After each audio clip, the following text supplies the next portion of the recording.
नाम का एक जोड़ा जो भगवान का परम भक्त था, भगवान विष्णु का भक्ति में ही जीवन व्यतीत करता था। तो क्या हुआ कि एक दिन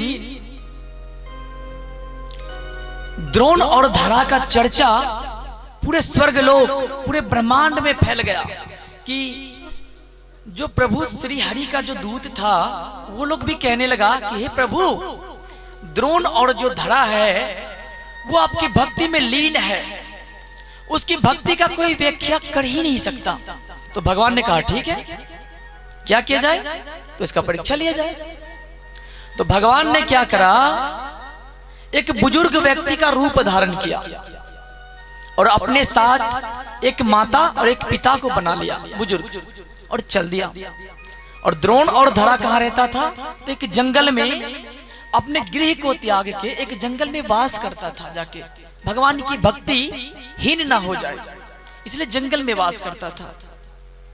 तो भगवान उसके द्वार में पहुंच गया।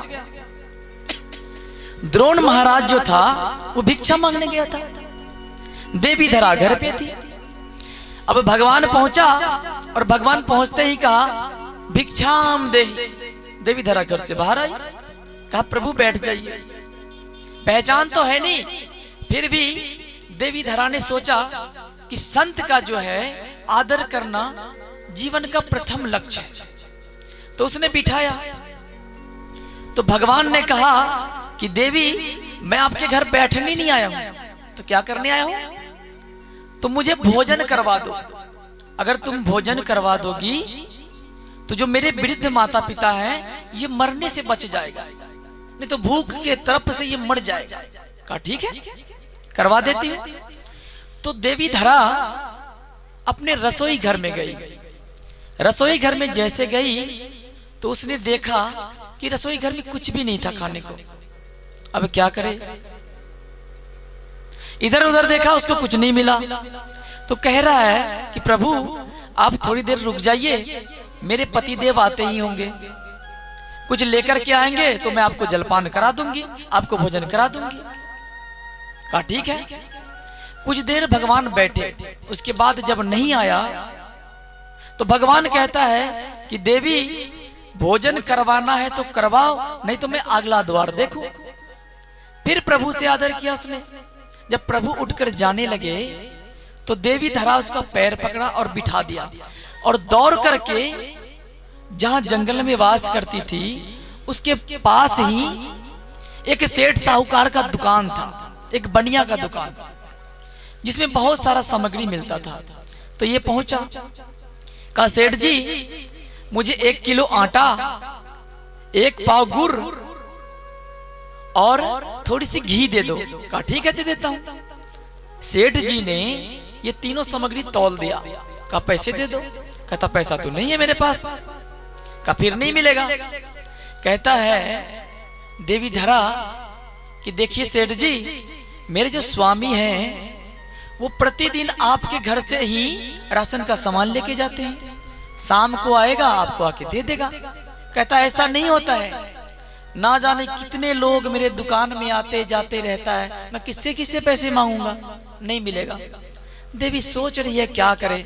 तो देवी ने घूंघट डाल रखा था, परम सुंदर थी देवी धरा।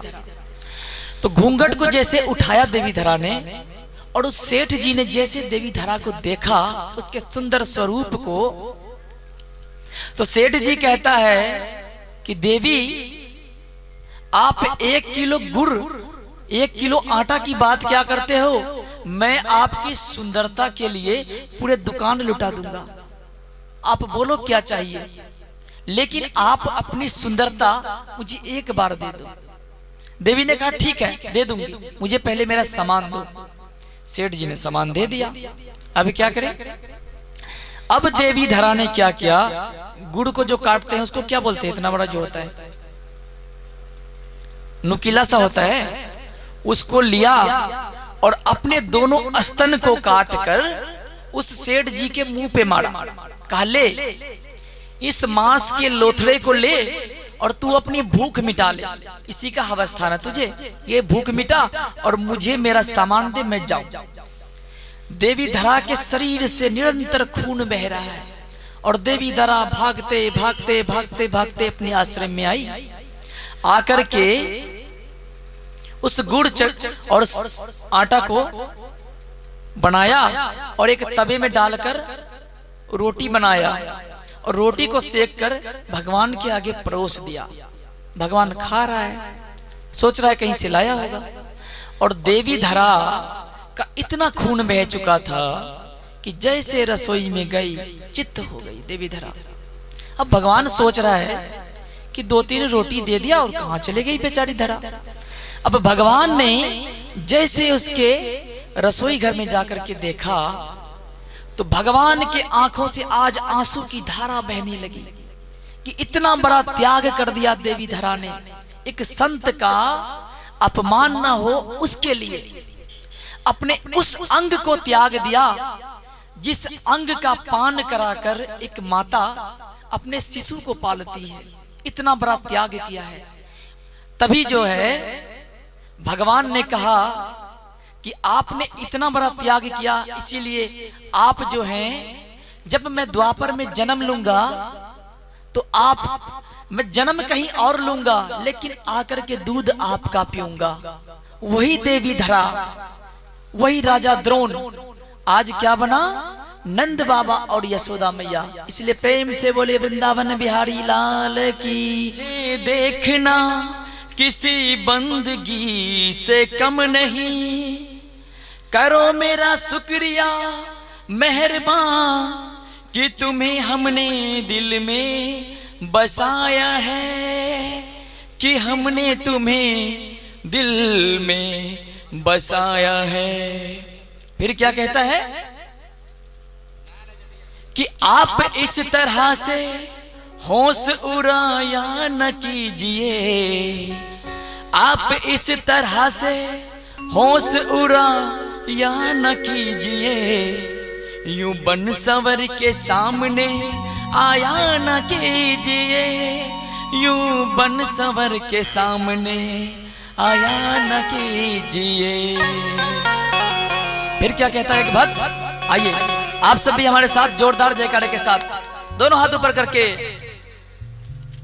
काली काली अलकों के फंदे क्यों डाले, काली काली अलकों के फंदे क्यों डाले, हमें जिंदा रहनी दे ए मुरली वाले, मुरली वाले, मुरली वाले। कि तुकाराम जी एक सेठ के घर नौकरी करता था। नौकरी जैसे कि कोई नौकरी करता है सेठ के घर, वैसे नौकरी करता था। तो क्या हुआ कि सेठ जी ने कहा कि तुकाराम जी आप एक काम कीजिए, मेरा खेत है उसका आप देख रेख कीजिए, उससे आपको क्या मिलेगा? तो आपको अंधन दूंगा, जिससे आपका परिवार सुखी संपत्ति रहेगा। कहा ठीक है। तो संत तुकाराम जी ने क्या किया, ट्रैक्टर से खेत को जुतवा दिया। उसमें क्या किया? गेहूं छींट दिया, गेहूं छींट दिया। 2 दिन के बाद जब खेत गया तुकाराम जी, तो खेत में चिड़िया चुनगुन को वो क्या कह रहा है? राम जी की चिड़िया, राम जी का खेत, खाओ रे चिड़ैया भर भर पेट। ये कहता है, चिड़ियों को बुलाता है। लोग चिड़ियों को भगाता है, वो बुलाता है चिड़ियों को कि अरे चिड़ियों आ जाओ, राम जी का चिड़िया है और राम जी का खेत है, खूब खाओ, जो होगा देखा जाएगा। गायों को बुलाता था, कौओं को बुलाता था। इसलिए रोज रोज सुबह सुबह जाकर के एक ही बात कहता था, राम जी की चिड़िया, राम जी का खेत, खाओ रे चिड़ैया भर भर पेट, ऐसे कहता था। तो किसी दूसरे नौकर ने सेठ जी को जाके बता दिया। कहा क्या कि सेठ जी आपने जो संत तुकाराम को रखा है खेत की क्या करने के लिए? निगरानी। वो क्या करता है?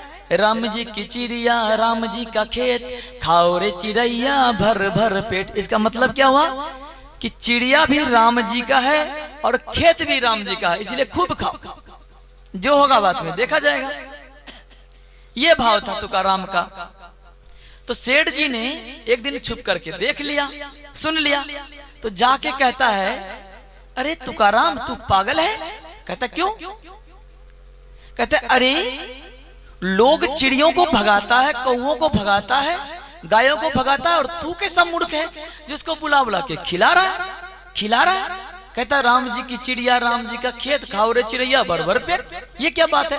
सुन लो, अगर पिछले साल जितना अनाज हुआ था उससे अगर कुछ कम हुआ तो उसका भरपाई तू करेगा। कहा ठीक है, कर दूंगा भरपाई। तो अब क्या हुआ, फसल धीरे धीरे बड़ा हुआ, होते होते होते होते एक दिन जब फसल पकने पे आया, फसल थोड़ा थोड़ा पकने लगा, तो गायों को बुलाता था और चिड़ियों को फिर आवाज लगाता था। यही बात कहता था, राम जी की चिड़िया, राम जी का खेत, खाओ रे चिड़ैया भर भर पेट। सबको खिलाता था, गायों को घुसा देता था खेत में, खूब खाओ खूब खाओ। एक दिन जब फसल कटा, फसल जब तैयारी किया गया, तो जब फसल को तौला गया तो पिछले साल जितना अनाज हुआ था उससे 3 गुना ज्यादा अनाज हुआ। तो जो सेठ जी था वो संत तुकाराम के पैर में गिर गया और कहा कि ये किसकी महिमा है?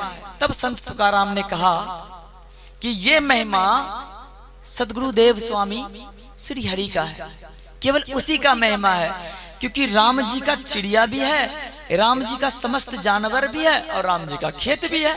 इसीलिए मैं चिड़ियों को, अच्छा एक बात बताइए, अगर हम चिड़ियों को भगा दें तो चिड़िया कहाँ खाएगा? बताइए, है क्या कोई उपाय? क्योंकि चिड़ियों को भी तो खाना देना पड़ेगा, क्योंकि भगवान ने उसको भी बना रखा है, भगवान ने हमें भी बनाया।